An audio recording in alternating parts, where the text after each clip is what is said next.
So in this video, we will be talking about the Chola Empire, South India and the Cholas. We'll start the video with the sources of information that how do we get to know about the Chola Empire and the Chola rulers, specifically the early Cholas as well as the later Cholas. And then we will analyze the Cholas administration, the role of king, the provincial administration, the revenue system, the military and all. So getting started with the sources of information, we have two types of sources, literary sources as well as archaeological sources. In the literary sources, a text known as Kalingatu Parani is most crucial. It is composed by Jayam Kondar, who was a court poet of a Chola king, Kulotunga Chola, which who reigned between 1070 AD to 1122 AD. This book was composed in verses of two lines, which was named as Talikai in Tamil, and it is considered as one of the masterpieces in the Tamil literature. Now, when it comes to archaeological sources, so we have two types of archaeological sources. First are the inscription, the Chola inscriptions. A typical Chola inscription was carved on the copper plate, which had a Chola seal marked on it. Here you can see a Chola copper plate, and this is the Chola seal, naming the emperor. Apart from the inscriptions, we had the relics of temples, which has also its own inscription. So Brihadeshwara temple, which exists still today, which was made by Raja Chola.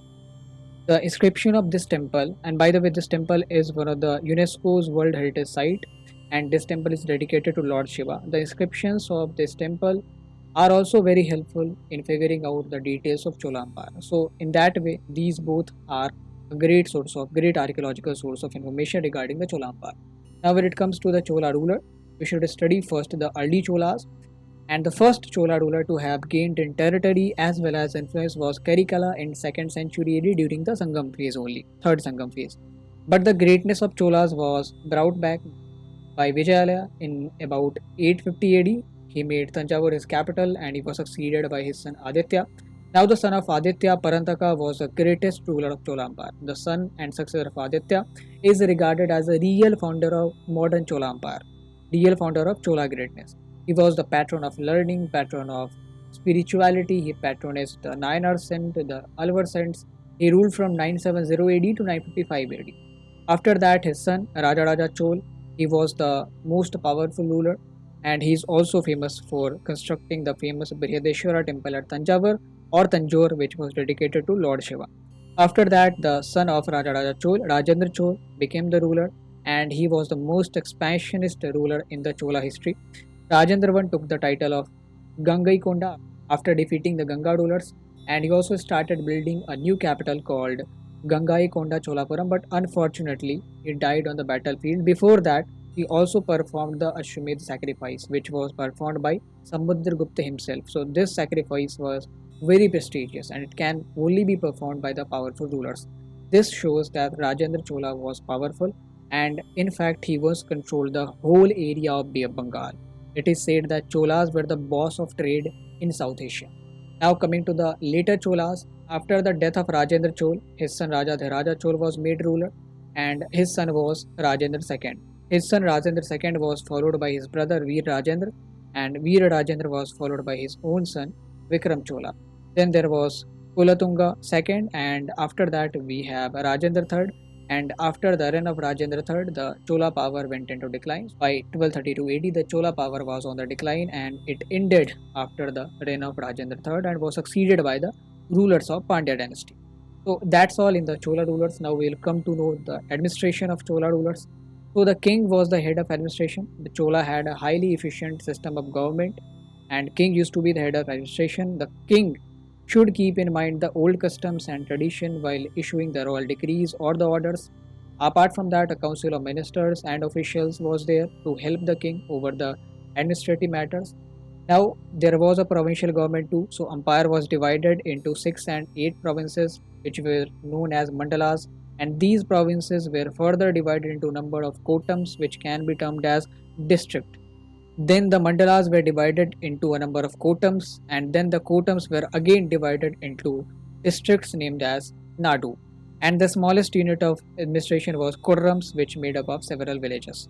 Now coming to the village government, so villages enjoyed the local self-government. The rules of the rulers did not affect the system of village government. Adult male villagers formed a committee of Ur, and this committee helped people in the time of distress like famine or in drought.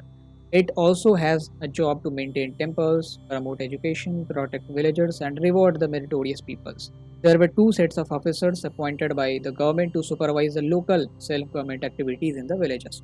Now coming to the revenue system. So land revenue was the chief source of state income because agriculture was the prime occupation. Apart from land revenue, this land revenue was collected in cash as well as in kind, and it was fixed at one third of the produce. And this land revenue was then spent for the king, his court, government staff, army, navy, roads, irrigation network, donation to temples, and other state welfare works. Now coming to the military administration, Cholas literally had a powerful and permanent army. Their army consisted of infantry, cavalry, and elephants, which was very rare. Apart from a powerful army, Chola had a very powerful navy too, which was controlled the whole Bay of Bengal, and that is why trade was also one of the most important source of revenue for the empire because they controlled the whole trade in Bay of Bengal. Now coming to the role of temples and their architecture. Temples became the centers of educational, religious, social and economic and cultural activities.